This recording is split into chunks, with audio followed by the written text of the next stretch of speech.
to another episode of Trek Canon. Today is part 2 to our 3-part series of the Dominion versus the Borg. So today we're going to do an intro to the Dominion, right? So, who are the Dominion, the great Dominion? The Dominion is basically a military force that was put together by the founders. Okay, it was a group of shapeshifters who had over time been persecuted, I should say, killed, enslaved, stuff like that, by what they called solids, which was people who are basically locked into their own shapes, people who can't shapeshift. All right, so they decided, hey, you know what? We're going to put our high-speed intelligence infiltration skills and high-speed genetic manipulation into effect. And what we're going to do is we're going to create a couple of races to serve us. They're going to serve our interests. All right. Now, you could call these guys the middle management. And as I understand it from Wayun 6 or Wayun 4, I believe it was, who basically was like, yeah, the founders found us basically hopping through treetops in the forest somewhere, and they gave us purpose. So from that, we could kind of ascertain that, shout out to my man CT, but from that, we could kind of ascertain that what the founders did to make their middle management group called the Vorta, all right, was they genetically engineered the Vorta to basically carry out, to oversee, to manage things in their stead, in their place. Okay, so underneath the Vorta, who are the diplomats, the middle managers, like I said, supervisors, things of that nature, they created a military force called the Jem'Hadar. Now, the Jem'Hadar, I guess we'll start, now, just to be clear, there are other races within in a Dominion, but the direct Dominion chain is the founders, the Vorta, and the Jem'Hadar. You have other people like the Kareem and later on the Cardassians and the Breen, that people who joined the Dominion or who were taken over and subjected to Dominion rule in the Gamma Quadrant. All right. So first, let's start off. The Dominion hails from the Gamma Quadrant. All right, on the other side of the wormhole. They are about, depending on which episode you want to reference, and particular Wayun, one Wayun says that the Dominion was founded 3,000 years ago, and another Wayun says that out of 10,000 years or something like that, the Dominion has never surrendered.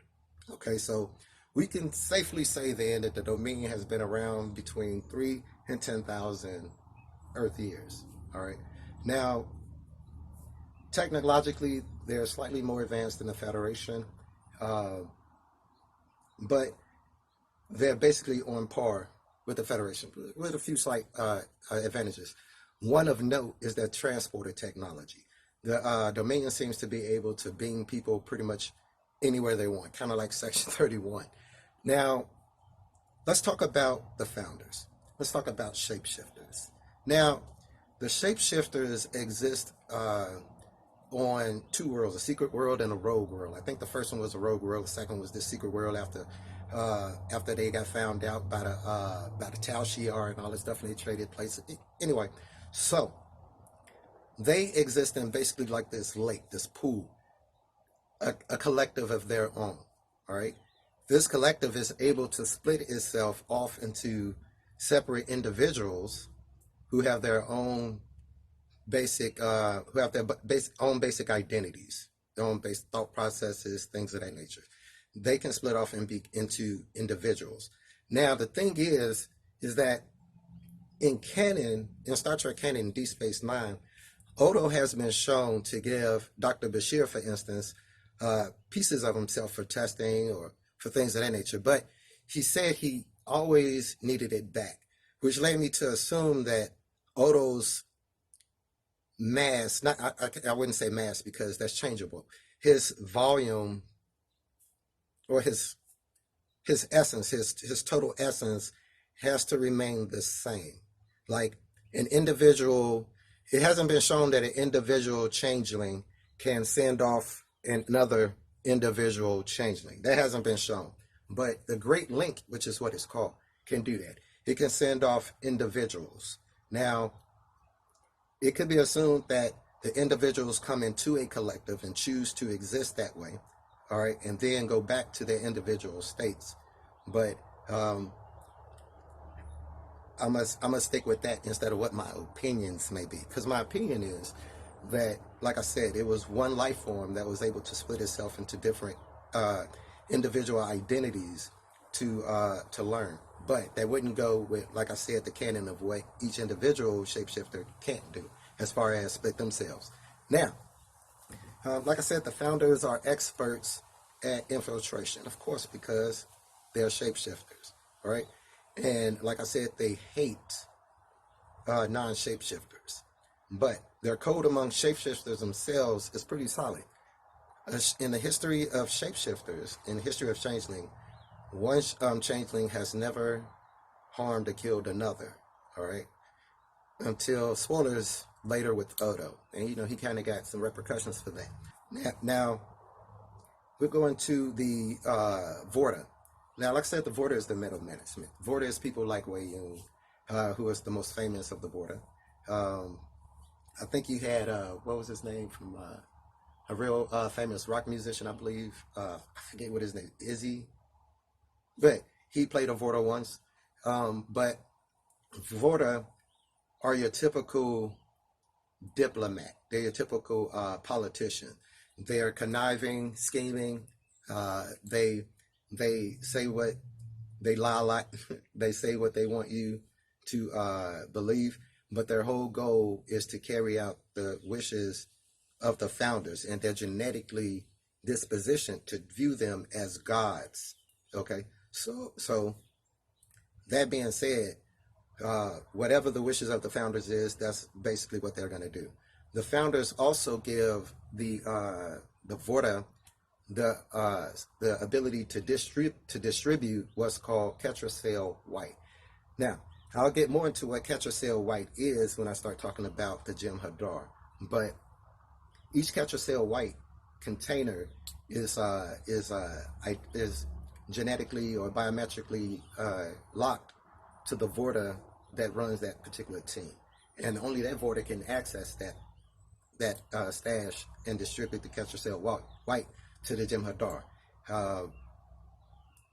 It's normally accepted that what the Vorta says is law and is the word of the founders, but it has been known on occasion for the Vorta to get killed or his orders disobeyed if the Jem'Hadar beneath him feel that it's not in the best interest of the founders, okay, or the mission or the intent of the founders.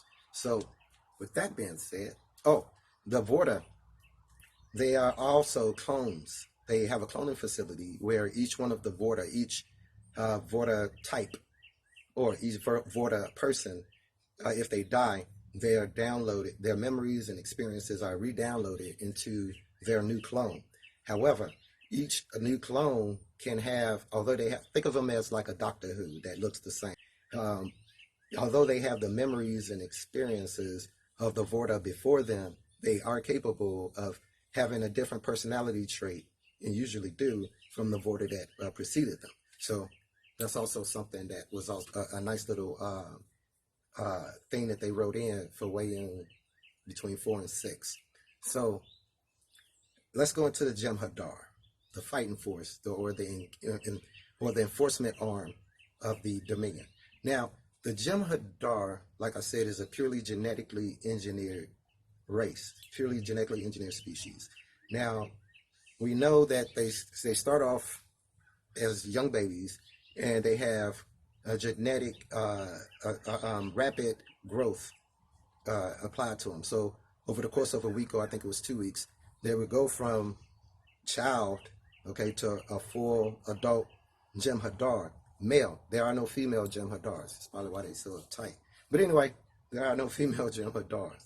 Now, each Jem'Hadar from birth has the desire to fight. That's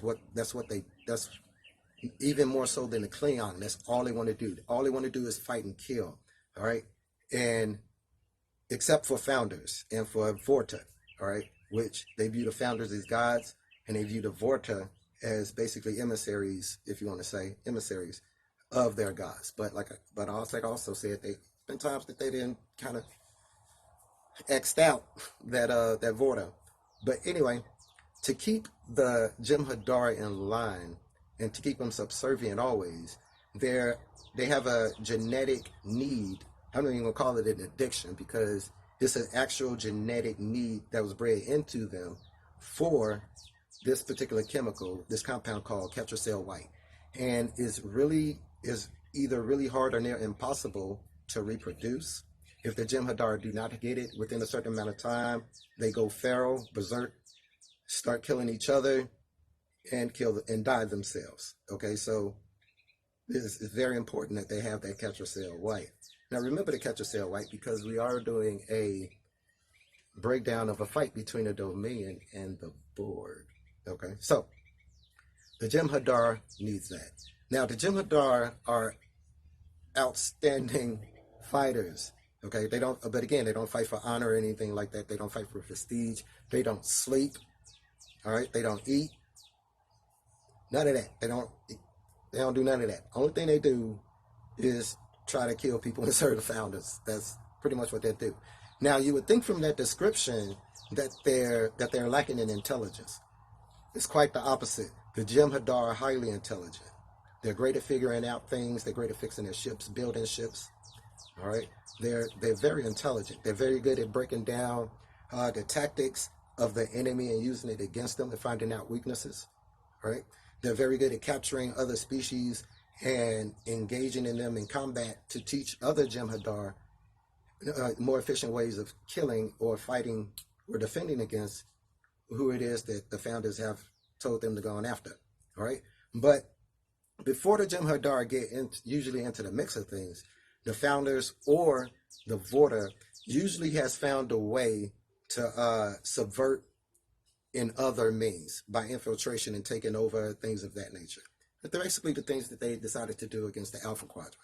Now, the technology of the Dominion varies. They have capital ships. They have main fighter ships. They have smaller fighter ships. It varies, right? But basically, being on one of their ships would suck because only one person has access to the view screen. So let's get into that. Ship design.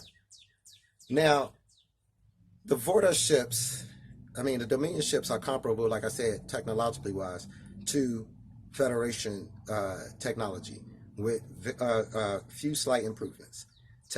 Technology, scanners, things of that nature. So they have more intricate scanners and things like that to where they can penetrate cloaks and have different ways of identifying cloak vessels and all those different types of things. So they don't use, how can I put it? So as far as their weaponry, it's pretty much the same.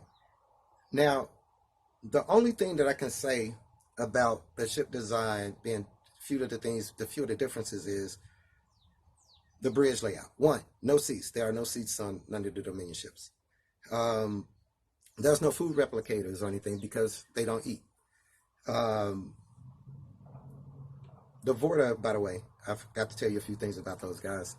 The Vorta have no sense of aesthetics, so they can't look at something and be like if it's beautiful or if it's cute or what color it is, things of that way, things of that means. Now that could have been a lie by Wayu told to Cisco, but I don't know why he would at that moment.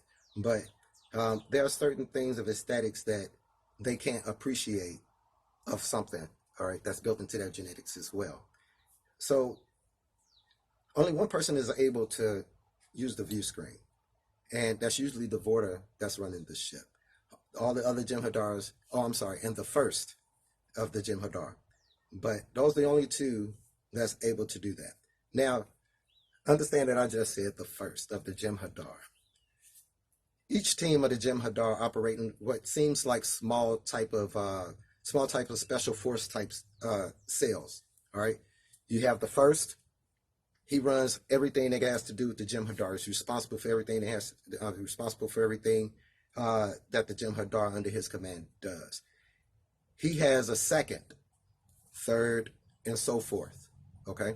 The Vorta can choose who the Vorta in charge chooses who's going to be the first, and so forth. Okay. If the Vorta does not choose a first, then there's not going to be a first. The second still will be in command, but he will not have all the duties and responsibilities of an actual first. Okay, so they're structured that way.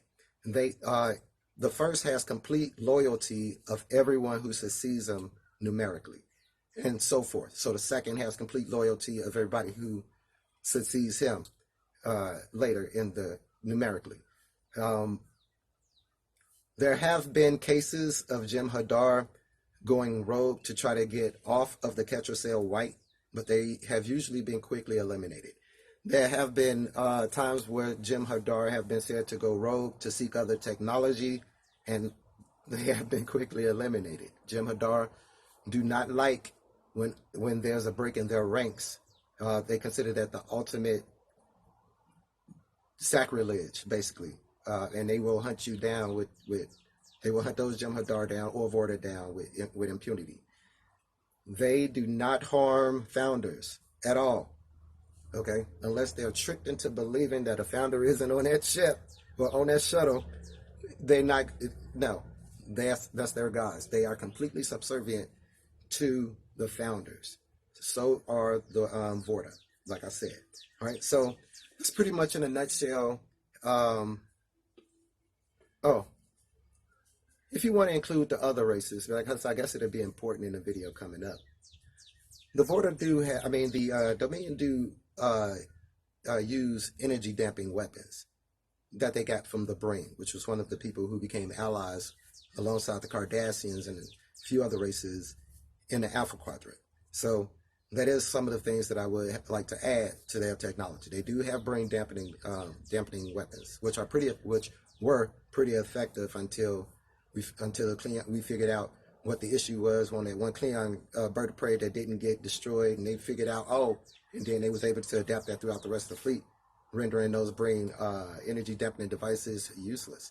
But they do have those. So I wanted to incorporate that in as far as part of their technology as well. So today was part 2, like I said, introduction to the Dominion, who is going to be facing the Borg. So please stay tuned for part 3, the final video in the series, in the trilogy, which will be putting the Borg versus the Dominion. So far, who do you think will have the advantage? I've tried not to be biased, in this particular analysis. One